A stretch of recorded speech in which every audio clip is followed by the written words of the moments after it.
What is up, ladies and gentlemen? Welcome back to another episode of Jote's Journeys. I'm James, aka The Jote. And one of the things I'm going to try to explain that I actually ended up doing a few more little bits of overtime within the last 3 days. Um, Thursday and Saturday, which Thursday is going to be on this next chat, but Saturday, it's got another 4 hour block. We were ended up doing a little bit. We were able to financially plan. We're doing it. We're going overdrive, but we're doing it for the right reasons. Getting bills paid, getting the necessary things taken care of. So we're kind of in a moment where I can actually say I'm doing better right now than what I was about a month ago. So with days 29 and 31 that just passed, one of the biggest things that I hear, and I talk to a lot of people, and if you know who you are, uh, the emphasis on basically what's much more important, money or time. And a lot of people honestly take time for granted to the point that I've had a lot of people telling me earlier that I need to use I need to get in the hustle. You need to go spend more time, be here at work, get more money, get more money, get more money. But you have to to me personally, I have to kind of find a balance between the money and the time. Because the more time I spend trying to make money at work, the less time I have to try to create a entrepreneurship and the business here as soon as possible.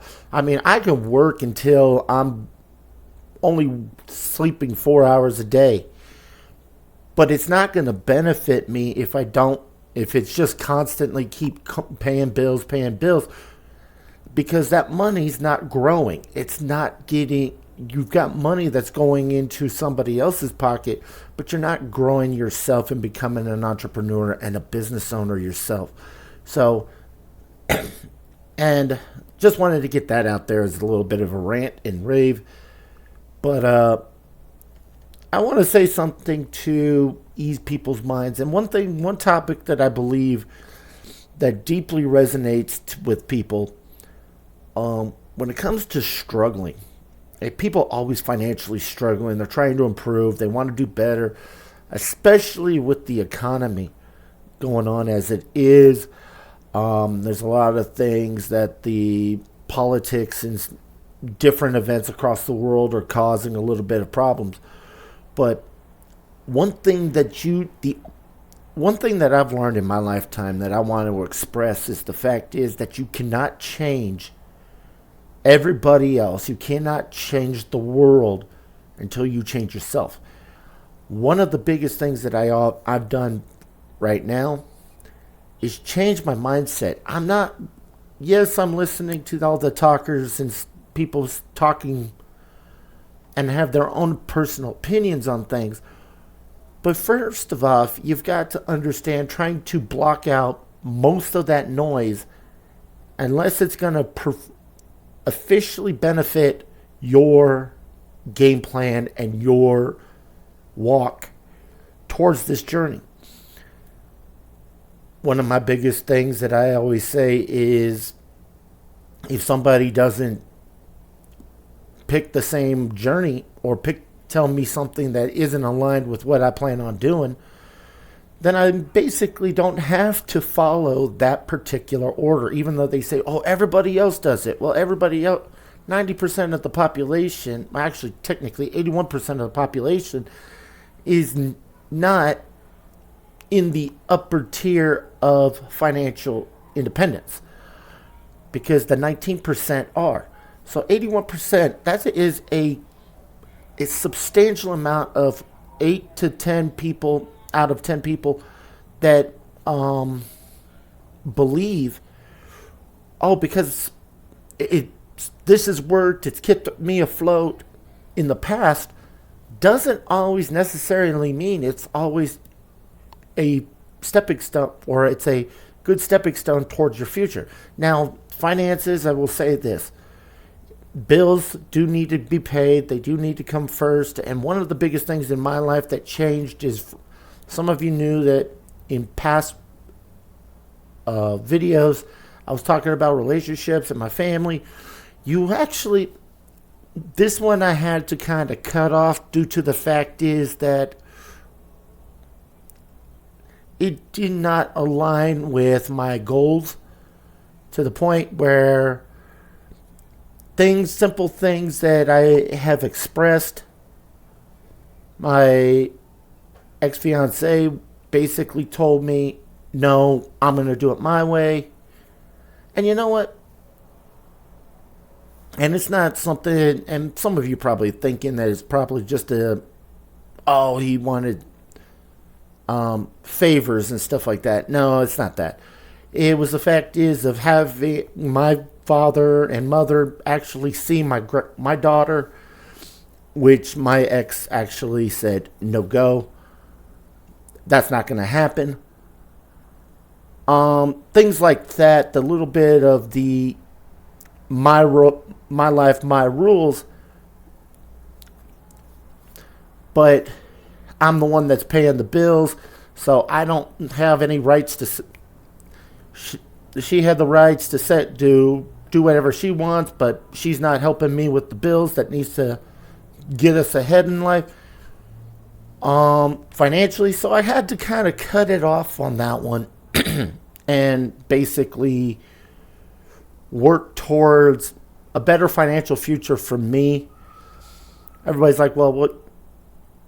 You're paying child support? I said, I've been paying child support even when I was with her. So there's really nothing that actually is different. So, but getting back to the topic at hand about the struggle, I know family, it's easier when you're single to financially take care of yourself than when you have a family. But you kind of want to set that foundation and make sure that you have that groundwork. Like I heard one of my coworkers say, you got to set a foundation, but you also got to set a foundation of a mindset. You got to be able to understand working on the opportunities you have compared to just grinding out and financially doing things. So some of the key topics that I want to talk about in this session,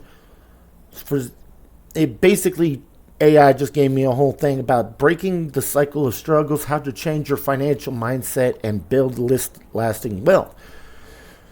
First of all, you got to understand the mindset shift. A lot of people are stuck in mindset of scarcity and limited beliefs and hold them back from financial growth. And I see it all the time.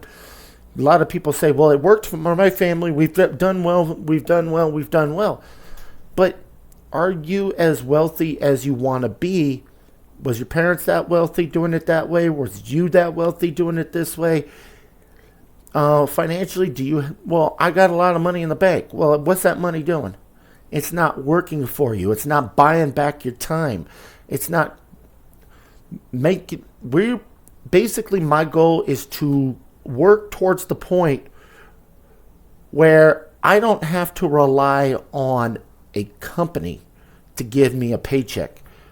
I have to rely on myself and create my own wealth. I can actually start flipping items to the point where I could create my own business and basically go on vacations without having to worry about, is it a weekend or is it a holiday?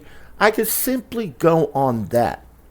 And growing a mind like that, and basically, and then one thing that you also got to think is you got to always have a positive mindset on this, because if you say something, you have to think of everything as positive. Yes, you can make a lot of money, like I said.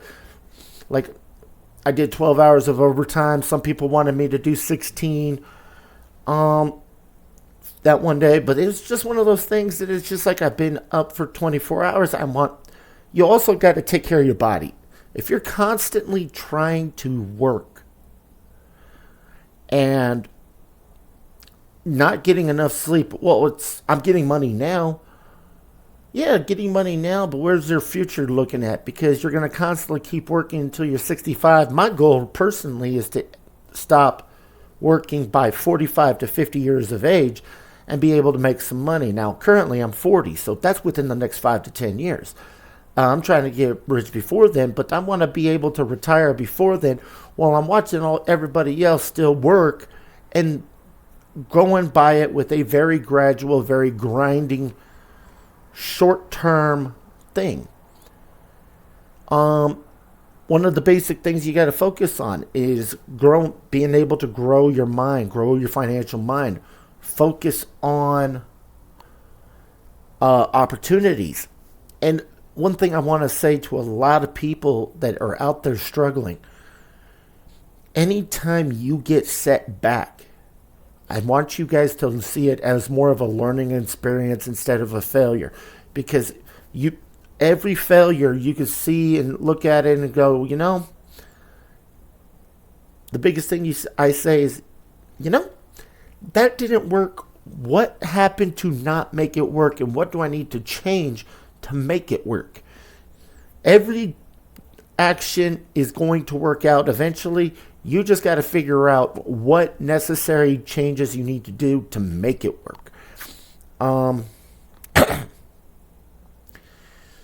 Basically, and in doing that, you're going to be learning a lot. This is one experience that I've actually been talking about a lot for me and within the last month, is learning financial basics such as budgeting, such as saving, investing, managing debt. I'm getting into debt, but I'm not getting into debt for things that I don't need. I'm getting into debt for things that are helping business grow and such as that. Well, basically, ladies and gentlemen, there is always books on these. People are writing books about this. I currently don't have it with me, but there is a lot of different books that you can find that actually help you learn without a formal education or learning major investments. The mindset change is always free, and a lot of times 20 to 40 bucks, maybe even less, you can get these books on e-readers or at your local bookstore and be able to read on your spare time. That was tip number 2. Key points were understanding the mindset. 2 was financial literacy basics. Number 3, take small, consistent steps. Like basically, when they say small, consistent steps, they're basically just manageable goals. You have big goals, but you want to be able to manage those into like focusing and letting little bits of money while you're paying your bills. Let little bits of money grind. One of the biggest things that I remember, somebody said, was the 10%, the 70-20-10 rule. Basically, or the 75-15-10 rule that Minority Mindset, Jaspreet Singh said, 75% to your spending, 15% to your investing, and 10% to your savings. You always want to make sure you have enough money in case, because life likes to throw you curves. You got to always have a little bit of extra money in your bank account to make sure that you're saving money in case you need it. And that's basically what it's there for. It's not there to wait for a long down payment on a house, because then you're spent. But you want to make sure you save it for, like, if a expense break, like your car breaks down or something of that nature. You want to be able to make those kind of investments. Like small goals, like save a portion of your income, reducing unnecessary expenses, cutting down on your expenses, and investing in small amounts of, which could be stock market, which could be real estate, which could be starting your own business from like $100. We'll try to see if we can do that later on in these episodes. But another thing is that Big changes often come for those that are consistent. Small adjustments over time, they're not going to come over to you automatically in the last minutes. But I will tell you this, it's one of the biggest things that I say is you have to financially put yourself better. You can always make more money, but that's kind of like a lazy way of doing things when I'm talking about you can always do more overtime, do more work, do more hours, do everything like that. But you really need to focus on how much time do you have outside of your job to create your own work, your own plan of your own investment plans, and all that. Now, if you guys want to wait until you're 65, that's up to you. But that's not my game plan. That's not my goal. I want to be financially free before then. So I have to start focusing on, yes, I can make some money now and work, but I can also need to set myself some time to be able to work on myself and my own business. So that's one of the biggest mindset shifts I've been doing. Number 4, overcoming fear of investment. Now, some of you guys think that, I've got not enough money to invest. I started investing last year with about $20. And I will say this, $20, you can buy a lot of different Pepsi stock or a lot of different penny stocks to do investing. But you have to really figure out and just get a glimpse. This is one of the biggest fears about it is people just have very little money to spend and they don't think they can make that much time. That's why I said the 70-50-10 rule. If you can't afford it, you need to start cutting back on a few things to make sure you're able to afford it. Either work more hours. And I'm not saying if you're working an 8-hour job, work 16. No, go find a little 4-hour part-time job. Do about 4 hours, 12 hours. I would say is your max level. Or create your own side hustles. But get that extra money to start building up money when you don't have to be there to make the sale. Internet's a great idea if you're starting to want to flip things. But you have to be able to make more money as well as try to buy back your time on that kind of thing. So some things, especially use one of the smallest things is stocks, like penny stocks and $5, $10 stocks. You can actually invest or work on trying to make a little bit of extra money doing that. Some other ones that I noticed, like I said, and I just went into 5 and didn't even realize it, about adding additional income streams, like basically, so finding things that you are good at and and buying something or flipping items, start buying and selling items, freelancing, right? If you're good at typing or anything like that, or leveraging skills in a gig economy, because let's face it, the world needs other people to help them out a lot of times. So if you can do that, you can start charging people for your services and be able to get ahead of also focus on low cost investment businesses. Like if you're interested, there's a lot of things going on in college towns. I know I live in one right now.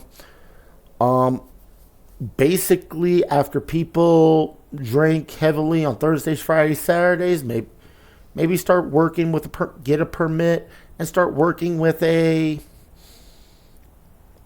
some food vendors, or make your own food vendor and start cooking up some stuff so people can have something to eat late night. There's not really many things actual businesses late night. That's an also good possibility to actually make a little bit of funds on that spare time that you have and all that. Now, one of the biggest things that it wants to talk about is persistence. Persisting things is you've got, like I said, a lot of people tell me I need to do this, need to do that. Yes, but the fact is, when you constantly are quick to change your strategy, you don't let that strategy work out, as even though it could be a great workout, can also hurt you financially. One of the biggest things is my grind is going to be something different. It's not going to be for everybody because a lot of people are too impatient. I have a lot of patience. I basically say that I don't mind waiting a year, 2 years, 3 years down the road and be able to make money while I'm actually trying to pay my bills now. It's the balance that I'm trying to look for, to be able to not only work now, but create more work so that way I can start slowly but surely getting out of the jobs markets and be able to work for myself. So yeah, hopefully this right here, this talk of me and you guys talking, can help you guys out financially and be able to focus on what you need to do for, how you say, if you're struggling and if you're saying, Joe, I can't do it. I don't have the money to do it. The biggest thing is like I said, the mindset. You have to kind of change that mindset.